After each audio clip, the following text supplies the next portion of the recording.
Hey guys, it's Bree here at Boston Branch Farm, and today's video is by popular demand, which is going to be all about growing snapdragons, including some cool secrets, tips, and tricks from the farm. Let's go.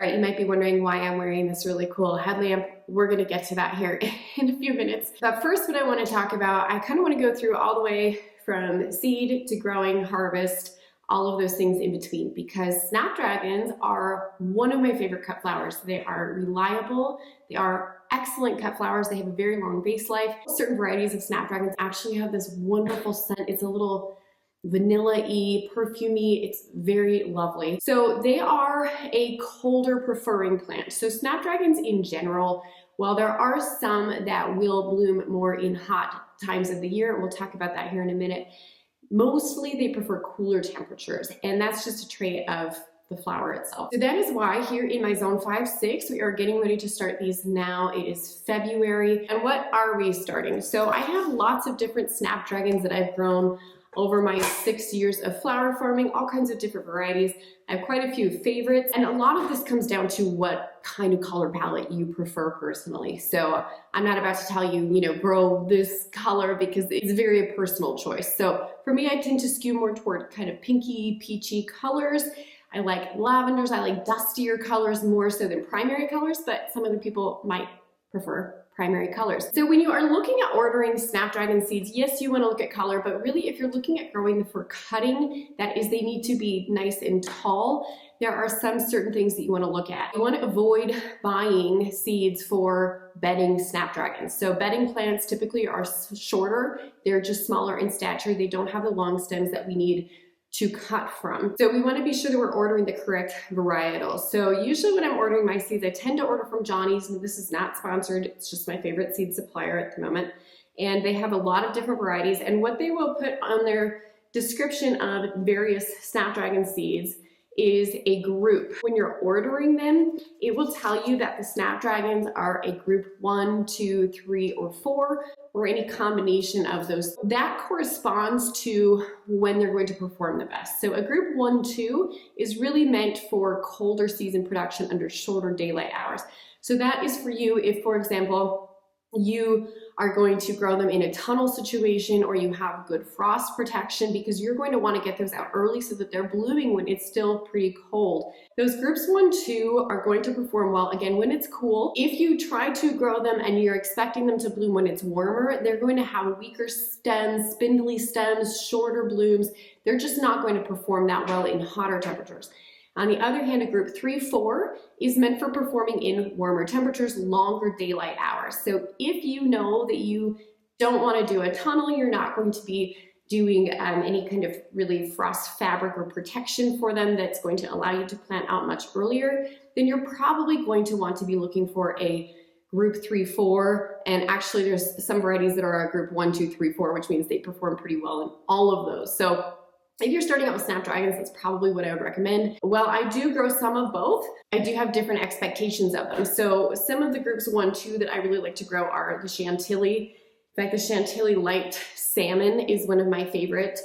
And this is a group 1, 2, so it's going to perform better in the spring, but then I just have to know and expect that they are going to fizzle out much earlier than my groups 3, 4. So when I'm planning my beds, I'm going to want to think about that. So I like those Chantillies. I also really like, if you're looking for long stems that are very thick, the Rocket varieties, the Potomac varieties perform really well for me. And then my favorite of all time is the Madame Butterfly variety. And that's because it has this beautiful azalea-like ruffled petal. It's just so stunningly beautiful. And that great scent that I was talking about earlier, Madame Butterfly has it. Madame Butterfly will perform pretty well. I mean, not quite as well as a Rocket or a Potomac in hotter temperatures. Again, all snapdragons prefer a little bit cooler. So that's why we're getting ready to start them now. So we talked a little bit about those groups of snapdragons. When you're ordering your seeds, that's what you want to look for. Now, why are we starting them so early?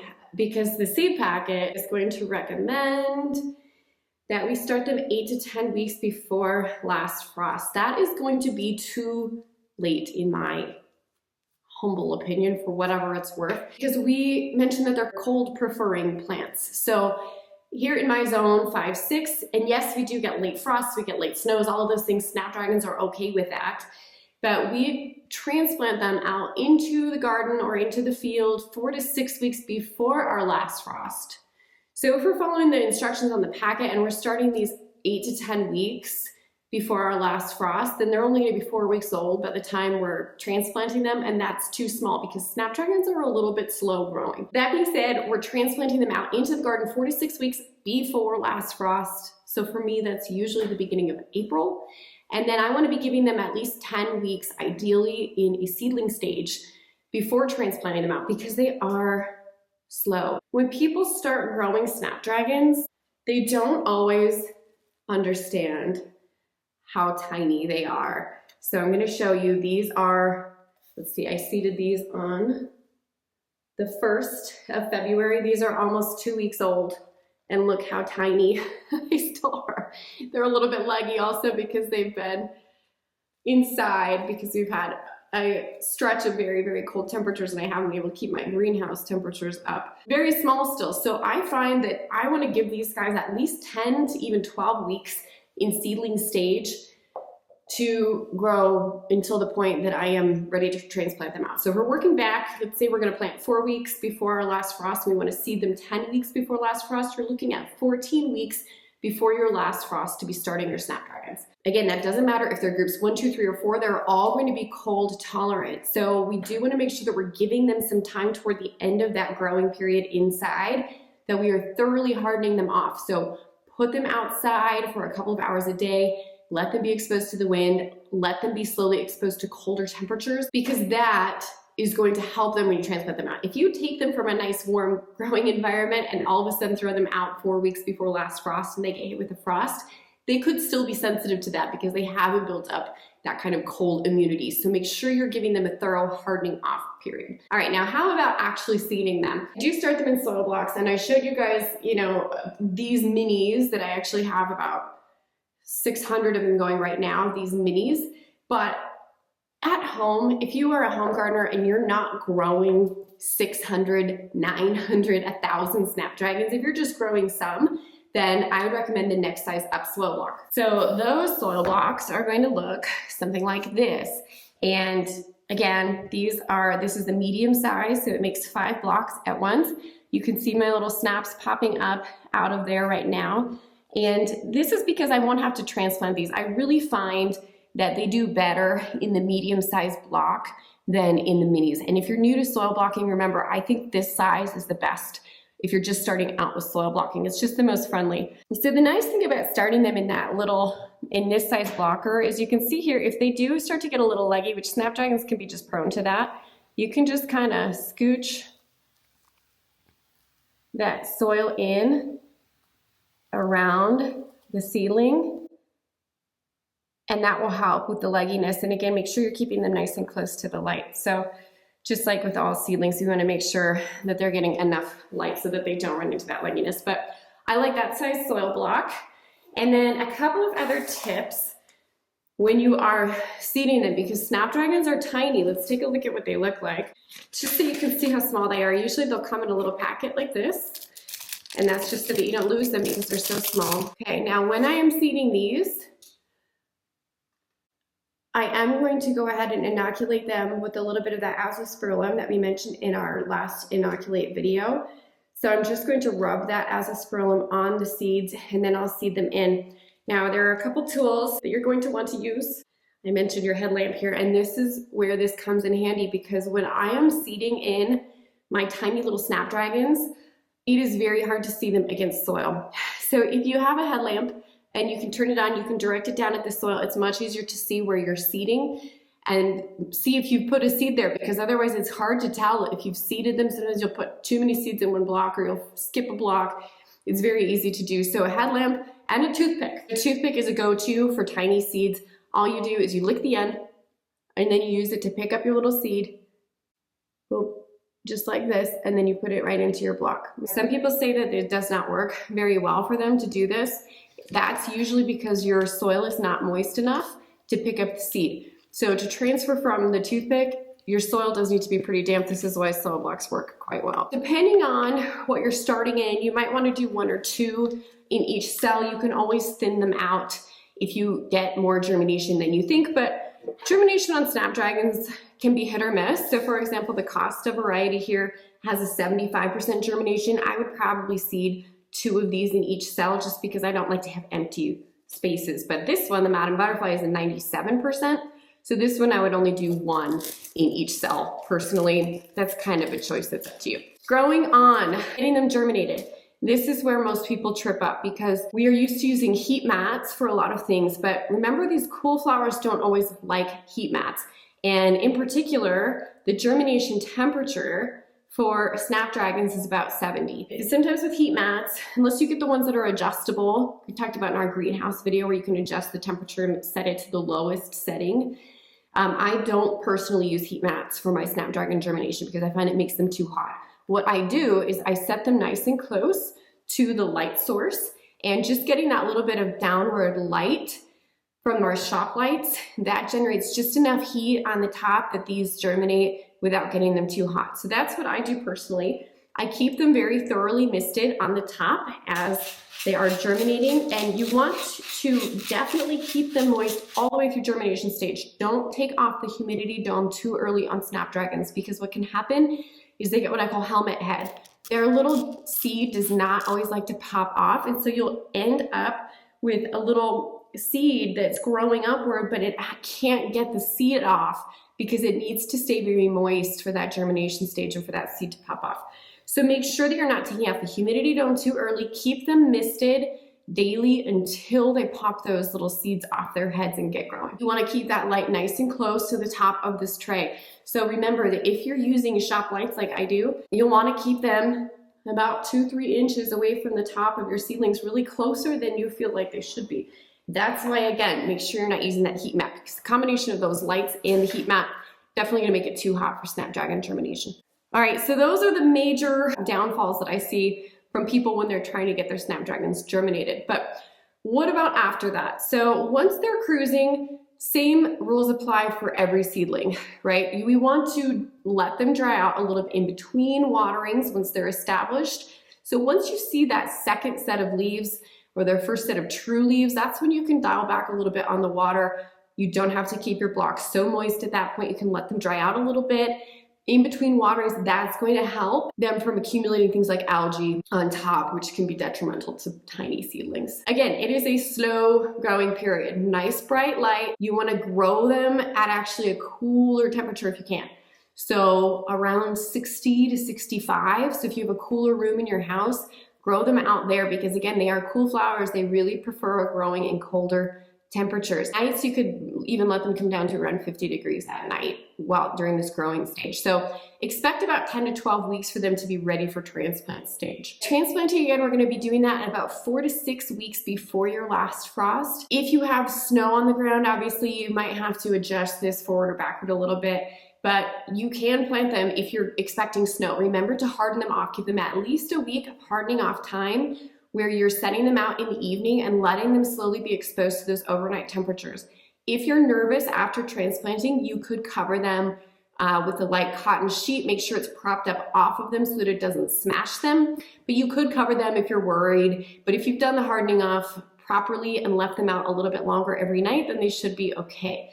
If you're expecting snow after you've planted out your Snapdragons, don't worry about it. Do not cover them. Just let the snow insulate them. They will be fine. And in fact, sometimes covering them can do more harm than good. So just let the snow fall. They will be totally fine in that. Now, if you're expecting very cold temperatures and you're not getting snow, that might be a situation where you think about potentially covering them.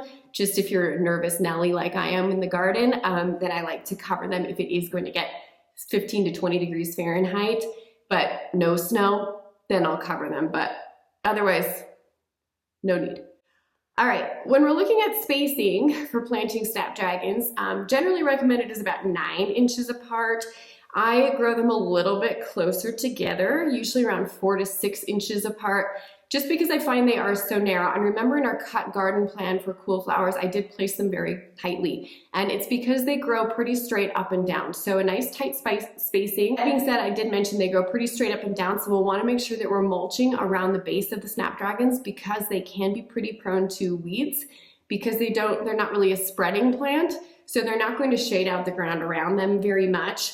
So definitely use some kind of an organic mulch, so something like dried mulched leaves or pine needles or pine shavings, straw, if you can find straw that's herbicide free. Any of those things will work, but definitely be sure to mulch them. That will also help keep their roots cooler and keep the moisture levels more consistent, which Snapdragons like. All right, now netting. Netting is something that I do recommend doing for Snapdragons, because what happens, especially with these cutting varieties, is they get quite tall. And as they get tall, if they're exposed to wind or rainstorms, they can get pretty heavy, especially once they've started to bloom on the top. And so they can start to grow sideways, and then, which is okay. You know, if you're doing this just for a garden situation, you don't necessarily have to net them, but if you're growing them specifically to cut from, you'll probably want to net them so that they're nice and straight up and down, no weird bends, no flopping over. So a lot of growers use plastic netting. I really discourage using plastic netting. It's kind of an environmental nightmare, especially when it's disposed of, in terms of think about all the things that can get caught in that netting. So instead, we recommend the jute netting. There is one from Conscious Gardeners. I believe gardeners.com also carries a jute or cocoa coir netting. It only lasts one season, so just be aware of that, but it does work quite well. You do have to pull it pretty tight. So when you're using the jute netting, you'll usually set it the first time, and then it might get wet. And then after it gets wet, it kind of stretches out and sags a little bit. So usually what I do is I pull it as tight as I can between my posts for my netting, really, really tight, like you really pull on it, attach it, and then you might have to come in one more time and tighten it up. But usually after you do that one tighten, it's all good to go. So definitely be sure you're netting them. And then the other thing after you're transplanting is you want to make sure that you're pinching your Snapdragons. So if you don't pinch your Snapdragons, you're going to get one beautiful stem and it will be huge, but you'll only get one. So instead, what I recommend is once you've got 3 sets of leaves, just take your little fingers and just give them a little pinch right at the top. Let me show you. Every time I do this drawing, people make fun of me because my drawing skills are not my forte, okay? But let's say we've got our little seedling here. We've got our first set of leaves. Here's our second set of leaves. And here's our third set of leaves. So we would take our little fingertips and we just pinch right here, right above this second set of leaves is where you want to pinch. And then what's going to happen is instead of getting that one main stem, you'll get usually 4 or even more shoots. So you'll get more flowers. So definitely pinch, I would always recommend that. Harvesting, the fun part. So once you're ready to harvest your Snapdragons, they are pretty easy to harvest. You want to harvest them before all of the petals have opened. So they kind of open from the bottom up, and you've probably seen this before when you've bought Snapdragons, but they're tightly closed at the top. So what you want to do ideally is harvest before all of those are open. Harvest them when about half of the florets on the flower are open, because the more of them open, the shorter the vase life is going to be. They will continue to open a little bit in the vase as well. So cut it earlier and then enjoy it inside for longer. Into nice fresh water. I just change out the water frequently. I don't use preservatives or anything like that. If you wanted to, you could put some floral food in the water to help keep it clean. But my best recommendation is always just to change your water daily. Keep them in a nice cool spot after you harvest. Let them drink up that water for a couple hours in the dark, and then you're ready to enjoy your Snapdragons. All right, guys, that's it. That is the quick and dirty guide to growing Snapdragons in your garden. I hope that it was helpful. I hope it explained a couple things that maybe you're having trouble with in terms of germination and some other little tricks. Definitely keep them moist. Don't use a heat mat. People will tell you use a heat mat. It's usually too hot with that heat mat. Again, bring a light down, throw a thermometer under there if you're not sure what your soil temperature is. Snapdragons are very sensitive. If you're having trouble germinating them, it's probably too hot. All right, that's it. I'm gonna go seed the rest of my Snapdragons. I can't believe I just caught that. Let me know what seedling you want a guide for next, and I will try to go over it. And otherwise, we'll see you guys around here next time at the farm.